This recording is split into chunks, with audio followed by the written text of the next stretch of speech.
चलिए दोस्तों, तो इस वीडियो में हम जानेंगे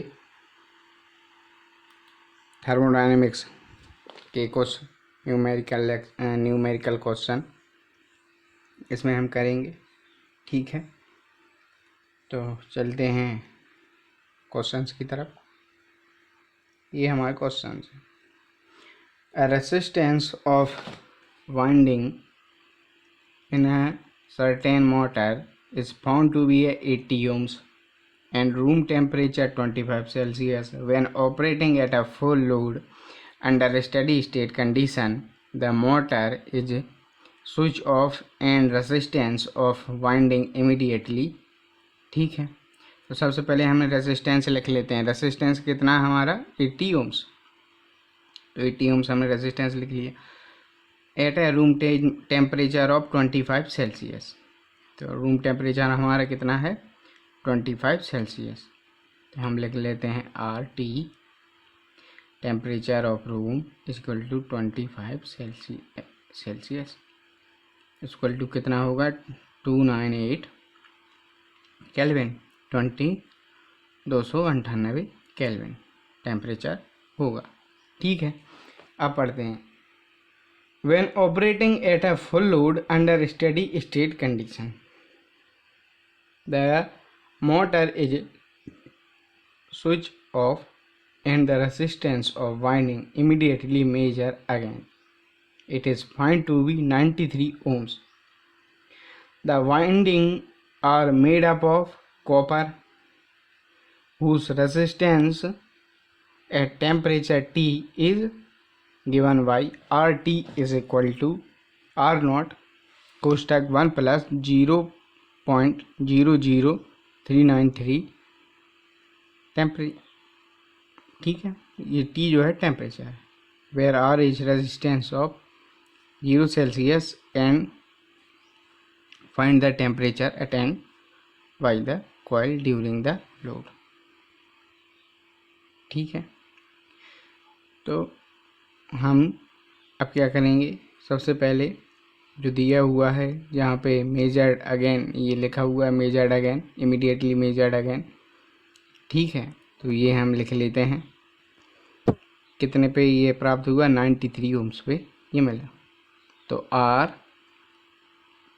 टी इक्वल टू 93 ओम्स। ठीक है, तो अब हम देखते हैं फॉर्मूला क्या है आर टी। ठीक है, आर टी हमारा जो दिया गया है ये है 1 प्लस 0.0393 और टी वेयर इज टेम्परेचर कोष्टक 1। ठीक है, तो ये हमारी वैल्यू दी हुई है।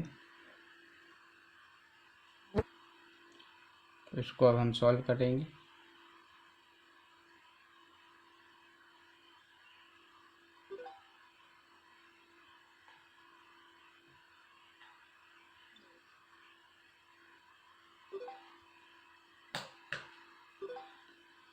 ठीक है,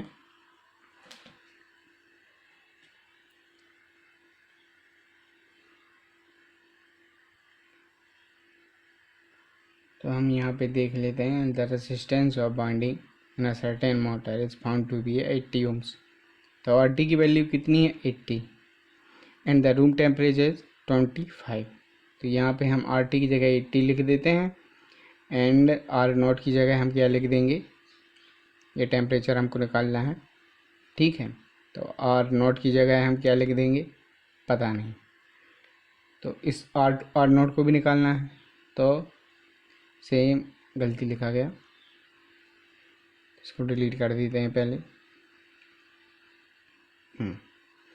तो 80 इक्वल टू आर नॉट ये हमको याद करना है सबसे पहले। तो अब क्या है 1 है हमारे पास और टी की वैल्यू दी हुई है 25 सेल्सियस। तो 25 सेल्सियस जब हम पुट करेंगे तो हमको एक आंसर मिल जाएगा। ठीक है, तो ये कोष्टक हम बंद कर देते हैं। ईएस वगैरह में ये 25 सेल्सियस दिए। ये क्वेश्चन जो है ईएस में 15 मार्क्स का है, जो कि आ चुका है। ठीक है, ये रिपीटेड क्वेश्चन मैं आपको करवा रहा हूँ। तो ये आर नॉट की वैल्यू हुई 80 अपॉन, इसको गुणा करेंगे तो ये आ जाएगा 0.9, यहाँ पे 80 का मल्टीप्लाई कर देंगे तो ये जाएगा 0.9825। तो इससे हमको प्राप्त होगा 72.84 ओम्स, 72.84 ओम्स, ये हमको पता चल गया। अब हमको आर नोट की वैल्यू पता चल चुकी है। ठीक है, ये क्वेश्चन यहाँ तक ख़त्म हो गया। अब यहाँ से हम अगला चालू करते हैं। ठीक है, तो ये जो है यहाँ से पता चल गया। ठीक है, अब यहाँ से नेक्स्ट यहाँ से स्टार्ट करते हैं। तो यहाँ से लिखा हुआ है आर नॉट। ठीक है, आर नॉट लिखा हुआ है, तो R naught means 93 plus 72 1 plus 0.393 into T. अब टी की वैल्यू हमको पता नहीं, तो टी टेम्परेचर यहाँ से निकल जाएगा। तो टेम्परेचर हमारा है 70.441 सेल्सियस, ये टेम्परेचर निकलेगा। ठीक है, ये क्वेश्चन जो है ईएस में 50 मार्क्स का आया हुआ था। आप पेपर 1 में देख सकते हैं, थर्मोडायनेमिक्स पेपर 1 मेंस में पूछी जाती है। ठीक है, अब चलिए चलते हैं नेक्स्ट क्वेश्चन की तरफ।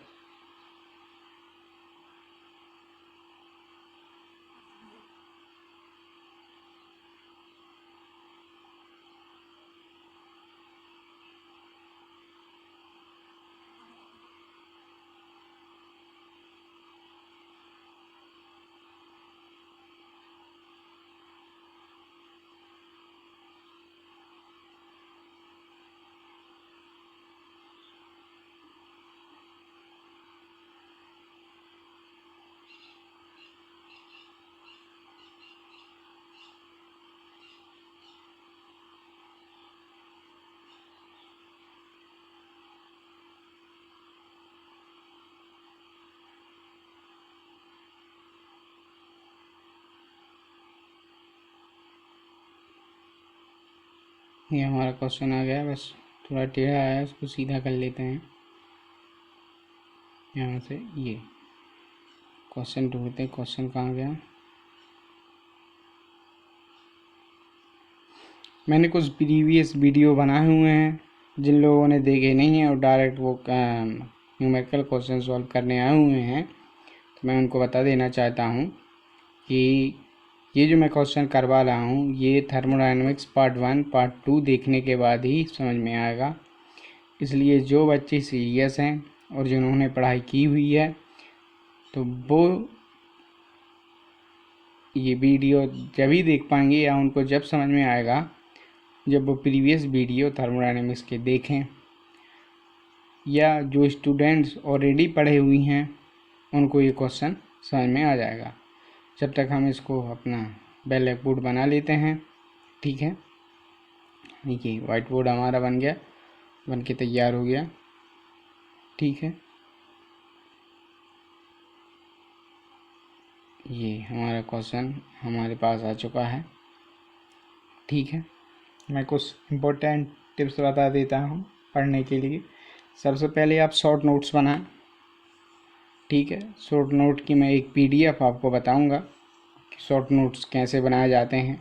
ठीक है, अभी जैसे कि मैंने बनाया है, मैंने आपको इंटेंसिव प्रॉपर्टीज़ पढ़ा दी हैं। ठीक है, तो इंटेंसिव प्रॉपर्टीज़ मीन्स जिसमें इंडिपेंडेंट हो मास के लिए। ठीक है, तो ऐसे शॉर्ट टर्म में लिखिए, इंडिपेंडेंस में इंडिपेंडेंट मास। ठीक है, ओपन सिस्टम मास एम लिख दिया, एनर्जी ई लिख दिया, तो दोनों ट्रांसफ़र हो रहा है तो टिक कर दिए। ठीक है, तो ये ऐसे क्वेश्चन आप बनाते रहिए। ये ओपन सिस्टम हो गया, क्लोज सिस्टम हो गया, आइसोलेटेड सिस्टम्स हो गए। ठीक है, तो वीडियो देखते रहिए और वो बनाते रहिए जब तक जो है हम क्वेश्चन करते हैं। ठीक है, ये क्वेश्चन हमारा सेट हो गया, अब हम करने के लिए इसको तैयार हैं। तो चलिए हम क्वेश्चन करते हैं। तो क्वेश्चन लिखा हुआ है the temperature T on a thermometric scale, ठीक है, is defined in the property of K by the relation T is equal to a log k plus b, where a and b are a constant. The value of k are forced to be 1.83 and 6.78 at ice and steam point respectively. ठीक है, तो the temperature of which are assigned the number 0 to 100, 0 से 100 क्या है हमारे, 0 है ice point and 100 है steam point. Determine the temperature corresponding to the reading K equal to 2.42 in a thermometer. ठीक है, तो सबसे पहले अब क्वेश्चन हम सॉल्व करेंगे। ठीक है, सॉल्यूशन मैं सबसे पहले बता दूं, यहाँ पे अब जो हमने फार्मूला लिखे थे वो फार्मूले लगेंगे नहीं। क्यों नहीं लगेंगे? इसलिए नहीं लगेंगे क्योंकि यहाँ पे जो वेरिएशन होता है के का, उसका एक इक्वेशन दिया हुआ है। यहाँ पे कोई इक्वेशन नहीं होता तो हम लगाते। ठीक है, तो सॉल्यूशन पे चलते हैं। जैसे जैसे मेरा इस टैबलेट पे एक्सपीरियंस होता जाएगा हमारी वीडियो और उतनी अच्छी बनती जाएंगी। तो चलिए चलते हैं। के की वैल्यू दी हुई है, गिवन डाटा लिख देते हैं 1.83 एट 0 क्या है, ये आइस पॉइंट है किसका, जो कि हमें यहाँ पे दिया गया है। हमको ये नहीं बताया गया है कि ये फ़ारेनहाइट स्केल है, कौन सा स्केल है। ठीक है, इसके बारे में हमको कोई जानकारी नहीं है। ठीक है, और ये क्या है, के एस है, स्टीम पॉइंट 6.78 इसकी वैल्यू है एट 100 सेल्सियस। ठीक है, इसमें भी कोई बड़ी चीज़ नहीं है।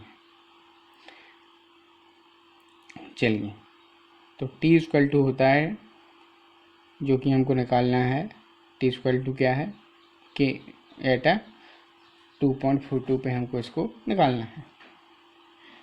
तो अब फॉर्मूले पे चलते हैं। T equal to A L N K plus B. तो जब भी दिया रहे ऐसा क्वेश्चन जिसमें लॉग वगैरह हो, ठीक है, तो सिंपली आप वैल्यू लिखिए, put the value, get the answer, get the value, put the answer. ठीक है, ये हमारी एक इक्वेशन बन गई। अब नेक्स्ट, ये 0 इसलिए क्योंकि ये स्टीम आइस पॉइंट है। स्टीम पॉइंट कितने पे है, 100 पे, तो A L N 6.78 at plus B at 100 Celsius.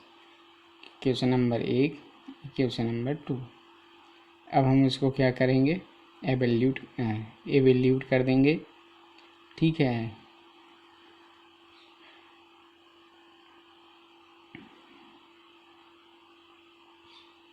evaluating the equation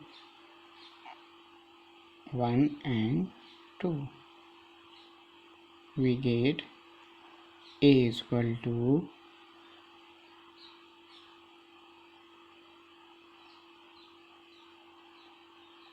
76.356 396 ये वैल्यू आ गई। बी की होगी -46.413। ठीक है,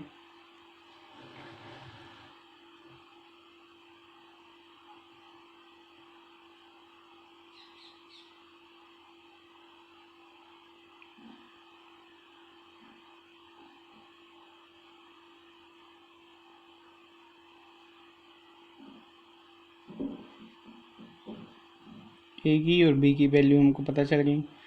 अब सिंपली हम फॉर्मूले में लिखेंगे T इक्वल टू ए की वैल्यू पता है 76.396 ln, के की वैल्यू हमको पता है यहाँ पे निकालना है 2.42 एंड वी की वैल्यू भी हमको गिवन है -46.143।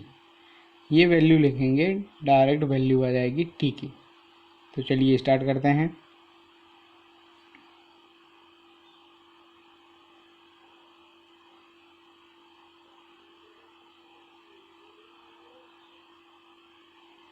T is equal to 76 ln 2.42 plus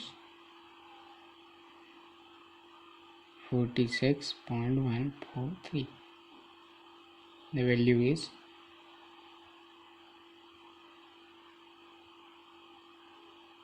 21.338। ठीक है, ये वैल्यू हमको मिल गई।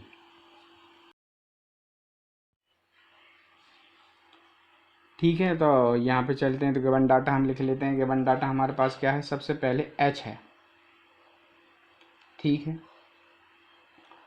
A single slider double acting reciprocating pump has indicator diagram which is a rectangle 0.75 long and 0.05 meter height.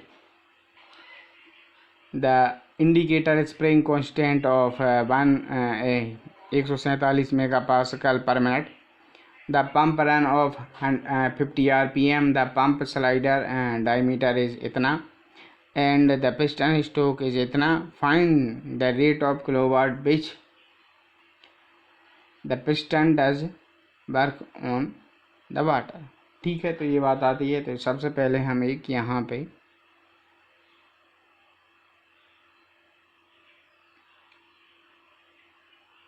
Diagram बना लेते हैं। इसका नाम लिखते हैं, ये कौन सा डायग्राम है, इंडिकेटेड डायग्राम। तो इंडिकेटेड डायग्राम क्या कह रहा है, ये इसकी वैल्यू 0.05 मीटर में है और इसकी वैल्यू 0.75 मीटर है। ठीक है, ये हमारा इंडिकेटर डायग्राम बन गया। किसमें, हाइट और लेंथ के रिस्पेक्ट में। तो हाइट कितनी दी हुई है, 0.05। लेंथ कितनी दी हुई है, 0.075 या 0.075। ठीक है,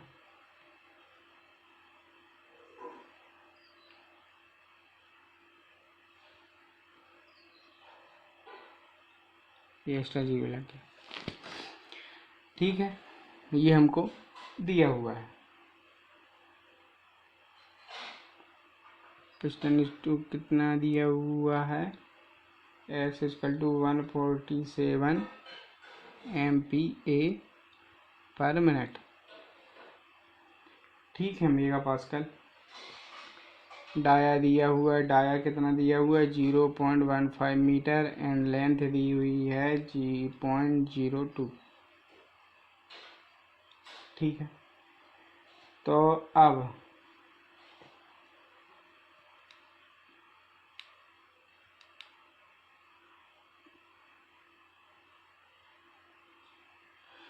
प्रेशर सबसे पहले हम निकाल लेते हैं। तो P of MEP is equal to होता है S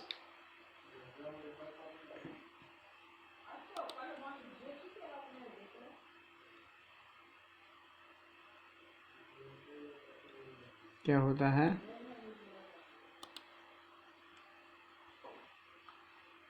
S into H into L divided by L। ठीक है, तो ये कितना है, 147 इंटू 0.5, ये हो गया कितना 7.35 MPa। ठीक है, यहाँ पे हमारा क्वेश्चन यहाँ तक सॉल्व हो गया। अब कुछ नहीं पता है तो जिसको पता है स्विफ्ट वॉल्यूम क्या होता है, swept volume SWEPT, swept volume is equal to क्या होता है, स्विफ्ट वॉल्यूम को भी से डिनोट करते हैं। ठीक है, π/4 d का square into L into N के अपॉन 60 इंटू 2, क्योंकि ये क्या है, डबल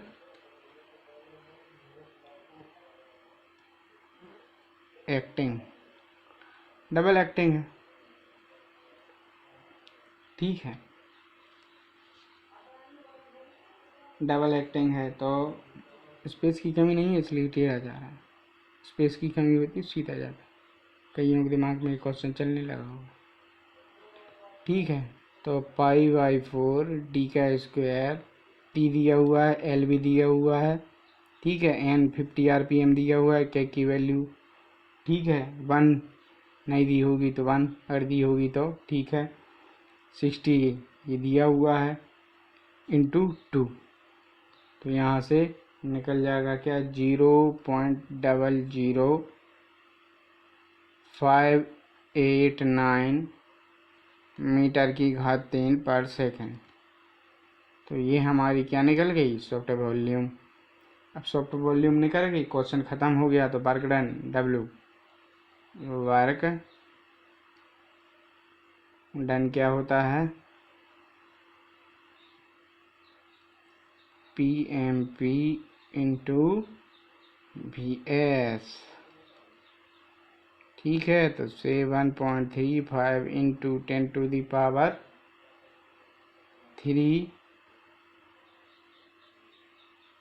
इंटू ये लिख दो 0.00589।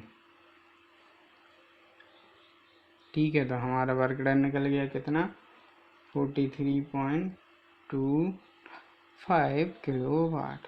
This is the answer. ठीक है, चलिए मिलते हैं अगली क्लास में। जब तक ये कुछ क्वेश्चन थे जो टेम्परेचर स्केल के बारे में हमने करे। ठीक है, क्वेश्चन आते रहते हैं, हम क्वेश्चन करते रहेंगे।